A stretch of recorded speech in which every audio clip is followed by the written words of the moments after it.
बिस्मिल्लाहिर्रहमानिर्रहीम। अस्सलामुअलैकुम dear students, I am professor Waqar Ali. आज हम lecture number 1 chapter number 5 arrays and string का इंट्रोडक्शन डिस्कस करेंगे, जिसमें हम सबसे पहले ये देखेंगे कि एरेज क्या हैं, इनके एडवांटेजेस क्या हैं, इनको मेमोरी में रिप्रेजेंट कैसे करते हैं और इसकी टाइप्स कौन कौन सी। सबसे पहले डिस्कस करते हैं what is an array. Array के बारे में अगर देखा जाए तो क्या कहता है, a collection of same type of elements stored in a contiguous memory location. पहली चीज क्या कह रही है, सेम टाइप ऑफ एलिमेंट्स। दूसरी बात क्या कह रही है, कॉन्टिग्यूअस मेमोरी लोकेशन। यानी कि आपके पास जो डाटा होगा, अगर आपके पास इंटीजर है तो वो सारी की सारी कलेक्शन किसकी होगी, इंटीजर की। अगर आपके पास रियल नंबर्स हैं तो सारी की सारी कलेक्शन किसकी होगी, रियल नंबर्स की। यहां अगर आपके पास कैरेक्टर्स हैं तो सारी की सारी कलेक्शन कौन सी होगी, आपकी कैरेक्टर्स की कलेक्शन होगी। सेम इसी तरह अगर हम बात करते हैं स्ट्रिंग के हवाले से, तो कहता है कि जितने भी आपकी स्ट्रिंग्स होंगी वो सारी की सारी कलेक्टिवली क्या कर रही होंगी, यूज की जा रही होंगी। और कहता है, याद रखें इसके साथ साथ वो बात क्या कह रहा है, मेमोरी लोकेशन के अंदर जब ये स्टोर होंगे तो ये कॉन्टिग्यूअस होंगे। वर्ड कॉन्टिन्यूअस नहीं इस्तेमाल किया गया, कॉन्टिग्यूअस इस्तेमाल किया गया। क्यों? उसकी वजह क्या है कि फॉर एग्जांपल दे रहा हूं मैं, इसको जरा अंडरस्टैंड कीजिएगा कि अगर इंटीजर है तो इंटीजर मेमोरी में स्टोर होने के लिए 2 या 4 बाइट्स को यूज करता है। फॉर एग्जांपल अगर वो 4 बाइट्स को इस्तेमाल कर रहा है तो क्या होगा, पहला एलिमेंट आपका जो एरे का या फर्स्ट डिजिट है या फर्स्ट जो आपकी वैल्यू है वो कहां स्टोर होगी, फर्स्ट लोकेशन पे, जो कि 4 बाइट की है। फिर उसके बाद नेक्स्ट जो वैल्यू स्टोर होगी वो नेक्स्ट 4 के यानी कि 4 बाइट्स के बाद आ रही होगी। फर्स्ट 4 बाइट तो आपके रिजर्व हो चुके हैं, फिर आपके नेक्स्ट 4 बाइट्स इस्तेमाल होंगे, उसके बाद next 4 bytes, next 4 bytes. Continuity की जब बात की जा रही होती है तो उसका मतलब क्या है कि पहला 1, फिर 2, फिर 3, फिर 4। यहां पे कॉन्टिग्यूअस का वर्ड क्या कह रहा है कि अगर आपका डिफरेंस 4 बाइट्स का है तो तमाम के तमाम डिफरेंसेस आपके क्या होंगे, 4 बाइट्स के। अगर 1 बाइट का है तो तमाम के तमाम में डिफरेंस कितने का आ रहा होगा, 1 बाइट का। अगर 8 बाइट्स हैं तो तमाम के दरमियान डिफरेंस कितने का आ रहा होगा, 8 बाइट्स का। यहां से यह बात हमें क्लियर होगी कि जी आपके कलेक्शन जो होगी वो सेम टाइप ऑफ डाटा की होगी और इसके साथ साथ ये कॉन्टिग्यूअस मेमोरी लोकेशंस के अंदर क्या हो रहे होंगे, स्टोर हो रहे होंगे। यहां तक बात क्लियर होगी। अब आगे चलते हैं, क्या कहता है, each memory location of an array, यानी कि हर मेमोरी लोकेशन जो सी आपकी है वो क्या होती है सेम आइडेंटिफायर नेम। अब जरा आइडेंटिफायर की बात करें, आइडेंटिफायर किस पर्पस के लिए यूज किया जाता है, आइडेंटिफिकेशन के लिए। और हमने जो पढ़ा है अभी तक, हम क्या कहते रहे हैं, हमने कहा है जी कि आइडेंटिफायर का मतलब है वेरिएबल नेम, ठीक है, जो कि आइडेंटिफाई करने के लिए इस्तेमाल किया जाता है। किसको आइडेंटिफाई करने के लिए, मेमोरी लोकेशन को। लिहाजा यहां पर आइडेंटिफायर नेम का क्या मतलब है, वेरिएबल नेम। कहता है हर मेमोरी लोकेशन जो कि एरे की है उन सब का आइडेंटिफायर नेम या वेरिएबल नेम क्या है, सेम है। लेकिन उसके साथ साथ दूसरी बात क्या करता है, डिफरेंट इंडेक्स नंबर। लेकिन हर लोकेशन का जो इंडेक्स होगा वो क्या हो जाएगा, डिफरेंट हो जाएगा। आगे जब हम मेमोरी की रिप्रेजेंटेशन देखेंगे तो उसमें आपको ये ज्यादा बेहतर तरीके से क्लियर हो जाएगा। ये थोड़े से पॉइंट्स है जिनको हमने डिस्कस करना बहुत जरूरी है। पहली बात क्या की है कि collection of same type of data होता है जो कि कंटिग्यूअस मेमोरी लोकेशन में स्टोर हुआ होता है। दूसरी बात क्या कहता है, कहता है जितनी भी लोकेशंस है मेमोरी की वो सारी की सारी सेम नेम होता है उनका, लेकिन उनका इंडेक्स नंबर क्या होता है, डिफरेंट होता है। देन वो बात करता है एरे साइज क्या होता है।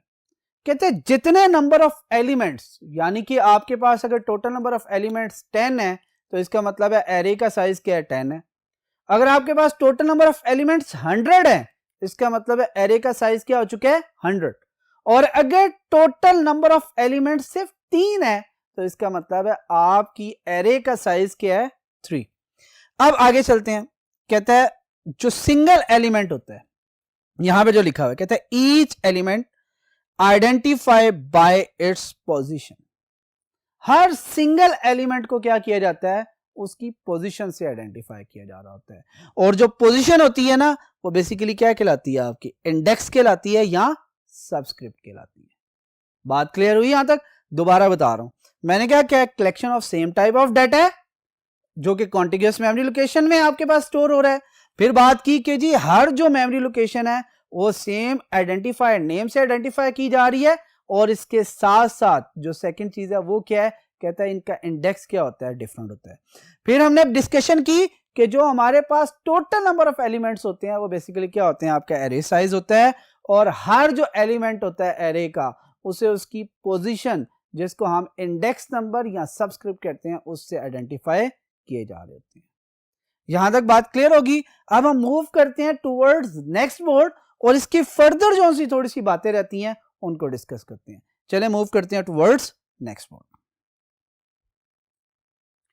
जी डियर स्टूडेंट्स, अब देखिए इससे नेक्स्ट पॉइंट में वो क्या डिस्कशन कर रहा है, ये बहुत इंपॉर्टेंट है। एरेज के पॉइंट ऑफ व्यू से अगर मैं कहता हूं इस पॉइंट को अगर हम छोड़ देंगे तो याद रखिएगा कि ये पॉइंट अगर छोड़ दिया तो एरे का पूरा कॉन्सेप्ट क्या हो जाएगा, खत्म हो जाएगा। हमने क्या बात की थी, जो आपका एरे का एक एलिमेंट होता है उसे किससे आइडेंटिफाई किया जा रहा होता है, या एक सिंगल पोजीशन होती है उसे इंडेक्स से। अब कहता है क्या है, कहता है याद रखिएगा जो फर्स्ट एलिमेंट इंडेक्स होता है वो हमेशा क्या होता है, 0 होता है, और जो लास्ट होता है वो क्या होता है, 1 less than the size. 1 less than the size का मतलब क्या है, फॉर एग्जांपल हमारी जो एरे है उसका साइज क्या है, n। अगर n साइज है तो इसका मतलब है 0 से स्टार्ट होकर इंडेक्सेस कहां तक जाएंगे, n-1 तक। यहां तक बात क्लियर होगी। ये हमने जितनी भी डिस्कशन की है एरे के हवाले से की है। अब देखते हैं कि एरे क्यों इस्तेमाल करनी चाहिए, या इसका बेसिक पर्पस क्या है, या इसके एडवांटेजेस क्या है। सबसे पहली बात क्या कहता है, कहता है single variable name to represent collection of same type of data. कहता है अगर हम फॉर एग्जांपल देता हूं यहां पर, इस एग्जांपल को जरा गौर कीजिएगा। हमने क्या करना था, 6 डिफरेंट सब्जेक्ट्स के मार्क्स को क्या करना था, इनपुट करवाना था। अब अगर 6 डिफरेंट सब्जेक्ट्स के मार्क्स को इनपुट करवाएंगे तो हमें नंबर ऑफ वेरिएबल्स कितने चाहिए, 6। फॉर एग्जांपल मैं बात करता हूं इंग्लिश, उर्दू, इस्लामियात या पाक स्टडी, मैथ, फिजिक्स, कंप्यूटर, ये 6 सब्जेक्ट्स हो गए। इसके लिए क्या करना पड़ेगा, हर एक के लिए अलग-अलग वेरिएबल बनाना पड़ेगा, और मार्क्स हमारे मोस्टली इंटीजर में होते हैं, लिहाजा हर एक के साथ उसकी डेटा टाइप लगाकर उसे डिक्लेयर करना पड़ेगा, ठीक है। और हमें याद रखना पड़ेगा कि इसके लिए 6 डिफरेंट नेम जो उनसे हैं वो 6 डिफरेंट वेरिएबल्स को दिए गए। कहता है इसको याद रखना मुश्किल काम, लिहाजा यहां पर हम क्या कर सकते हैं, हम एक ही वेरिएबल नेम को यूज करते हुए 6 डिफरेंट सब्जेक्ट्स के मार्क्स को अपने पास स्टोर करवा सकते हैं, क्योंकि मार्क्स सब जो उनसे हैं उनके डाटा टाइप क्या होगी, इंटीजर।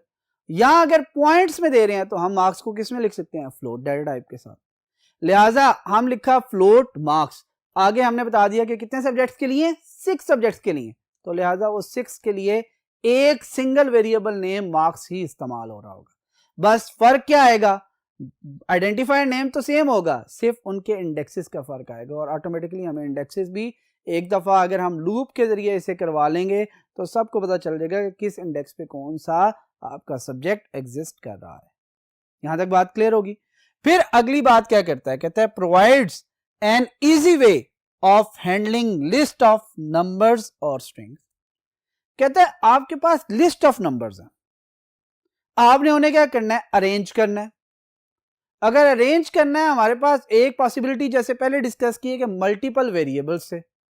अब अगर मल्टीपल वेरिएबल्स हैं तो उनके ऊपर तो हम चेक ही लगाते रहेंगे, कभी कंडीशन ए के साथ देखो, कभी बी के साथ देखो, कभी सी के साथ देखो, कभी डी के साथ देखो, और फिर अगर जैसे जैसे नंबर्स की तादाद बढ़ती जाएगी आपके नेम्स ऑफ वेरिएबल्स भी क्या होते जाएंगे, इंक्रीज होते जाएंगे। लिहाजा उससे बचने के लिए आपने क्या किया, आपने कहा कि एक ही वेरिएबल नेम यूज कर लेते हैं, और वो क्या होगा, एरे नेम कोई भी आप रख सकते हैं। फॉर एग्जांपल एरे का नाम ही ए रख लेते हैं, और वो कहते हैं कि जी कितने नंबर ऑफ एलिमेंट्स वो होल्ड करेगा, 10, 20, 30, 100। अब क्या होगा, सबका नेम क्या होगा, ए ही होगा, यानी कि 0 से लेकर 99 तक, यानी कि टोटल नंबर 100 एलिमेंट्स जो से हैं वो एक सिंगल नेम ए के साथ आइडेंटिफाई किए जा रहे हैं। इसका मतलब क्या है कि अब हमारी हैंडलिंग क्या होगी है, आसान होगी है। लिहाजा इसी तरह अगर मैं कहता हूं स्ट्रिंग की बात करूं तो मैंने नेम इनपुट करवाना है। नेम क्या है? एक पूरी की पूरी स्ट्रिंग है। For example my name is Waqar Ali. अब ये वकार क्या है? एक पूरी की पूरी स्ट्रिंग है। इसी तरह कोई इसी और का नेम लें, डिफरेंट नेम्स आप इस्तेमाल कर सकते हैं। तो वो डिफरेंट नेम्स जो से हैं वो क्या है? वो आपके एक एक एरे के एक एक एलिमेंट के ऊपर आ सकते हैं। यानी कि एरे नेम क्या होगा? एक ही, फॉर एग्जाम्पल उसका नाम नेम रख दें, और बाकी उसके अंदर जो वैल्यूज या एलिमेंट्स होंगे वो डिफरेंट इंडेक्स के साथ हम उन्हें इस्तेमाल कर सकते हैं। और उनको भी अगर अरेंज करना पड़े, सॉर्ट आउट करना पड़े अल्फाबेटिकली, तो हम इजीली उसे सॉर्ट आउट कर सकते हैं, लेकिन सिर्फ उसी सूरत में जब वो किस फॉर्म में होगी? जब वो एरे की फॉर्म में स्टोर हुआ होगा। अगर एरे की फॉर्म में स्टोर नहीं हुआ तो याद रखिएगा कि आप उसके ऊपर जो मैनिपुलेशन करनी है, जो डिफरेंट प्रोसेसिंग करनी है, जो डिफरेंट हैंडलिंग अप्लाई करनी है, वो आप उसके ऊपर अप्लाई नहीं कर सकते। देन थर्ड पॉइंट की तरफ जाते हैं। सबसे मेन पॉइंट वो क्या है? आपके प्रोग्राम के साइज को क्या कर रही है? रिड्यूस कर रही है। किस तरह?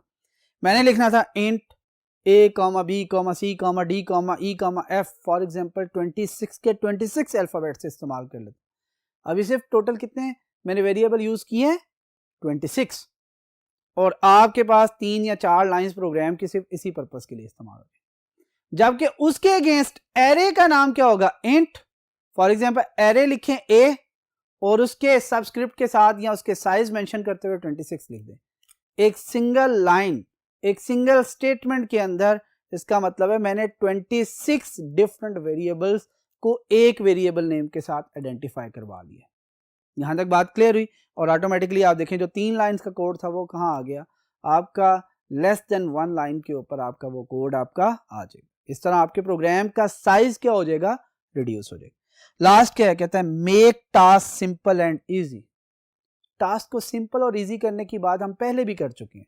जहां पर डिफरेंट वेरिएबल नेम्स को यूज करना था, अब हमने क्या करना है? सिर्फ एक वेरिएबल को यूज करते हुए तमाम की तमाम हैंडलिंग कर लेनी है, तमाम की तमाम मैनिपुलेशन कर लेनी है, तमाम के तमाम टास्क परफॉर्म करवाने हैं। लिहाजा यहां पर हमें पता चला कि आपकी जो एरेज हैं वो बहुत ज्यादा बेनिफिशियल हैं उस वक्त जब आप collection of same data type का जो डाटा है उसे इस्तेमाल कर रहे हैं अपने प्रोग्राम के अंदर। ऐसा नहीं है कि पता चला कि जी एक वेरिएबल आपने इस्तेमाल करना था, एक वैल्यू को या 2 वैल्यू को या 4 वैल्यूज को, तो आपने क्या किया?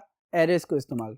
एरेस को वहां पे इस्तेमाल किया जा सकता है, लेकिन इसकी जो बेनिफिशियल है वो उसी वक्त है जब आपके पास कलेक्शन ऑफ डाटा हो, यानी कि आपका डाटा बहुत बड़ा हो और आप उसे सॉर्ट आउट करवाना चाह रहे हैं, आप उसके ऊपर मैनिपुलेशन करना चाह रहे हैं, आप उन्हें अरेंज करना चाह रहे हैं, आप उसके ऊपर डिफरेंट ऑपरेशन परफॉर्म करके उसमें से कोई स्पेसिफिक नंबर सर्च करना चाह रहे हैं। ठीक है, तो आप क्या इस्तेमाल करते हैं? फिर आप एरेज इस्तेमाल करते हैं।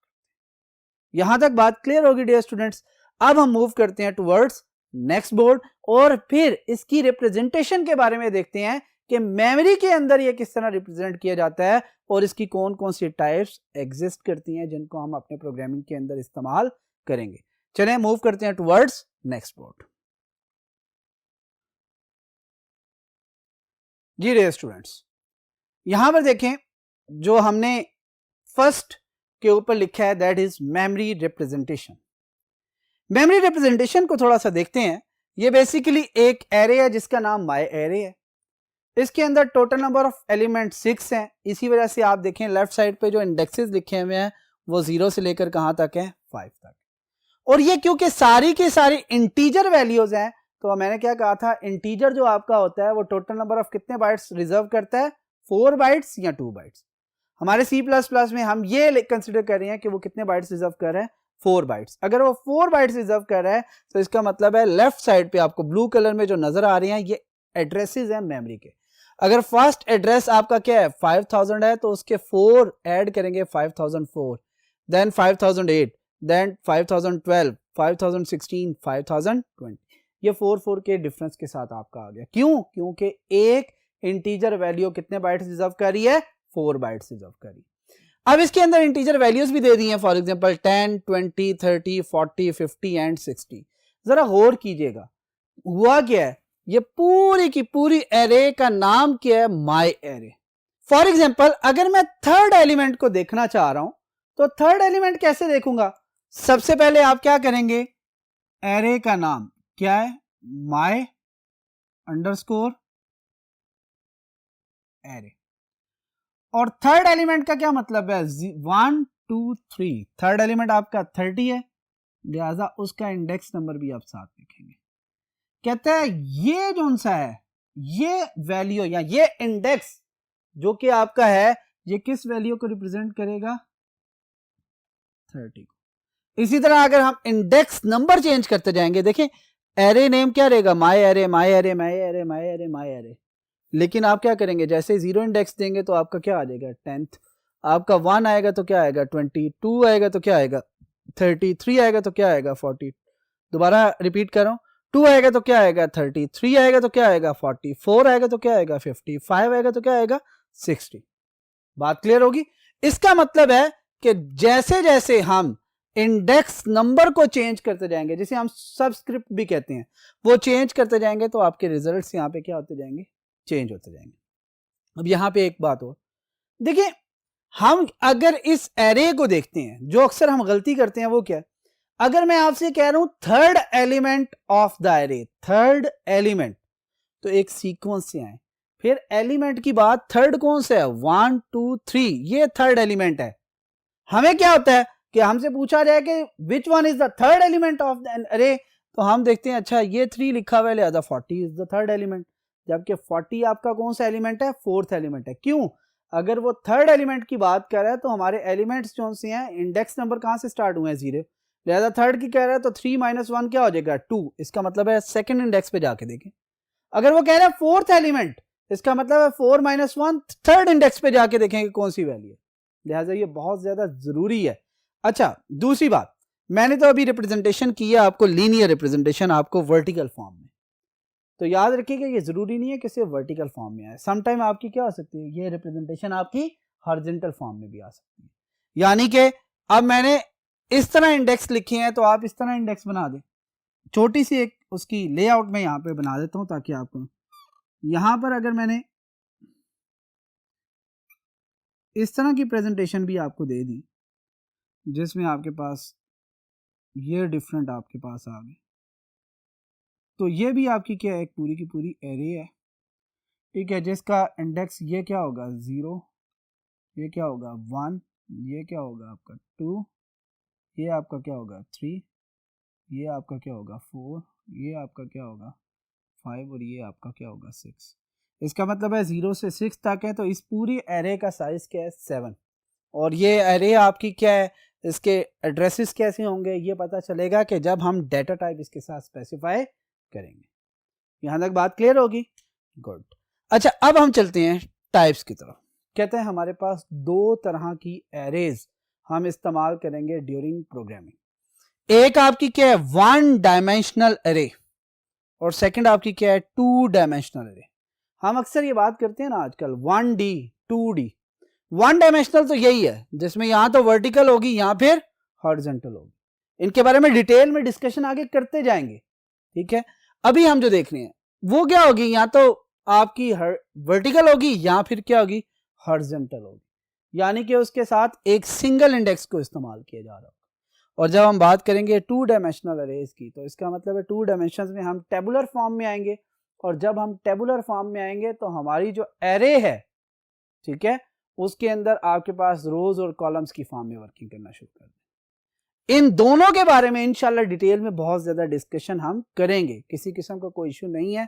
नेक्स्ट लेक्चर्स हमारे 1 डायमेंशनल अरे, फिर उसके बाद हमारे जितने भी लेक्चर्स होंगे 1 और 2 डायमेंशनल अरे से रिलेटेड ही हैं इंशाल्लाह। यहां तक उम्मीद है कि आपको समझ आ चुकी होगी। नेक्स्ट लेक्चर्स में आपसे फिर मुलाकात होगी। Thank you, Allah Hafiz.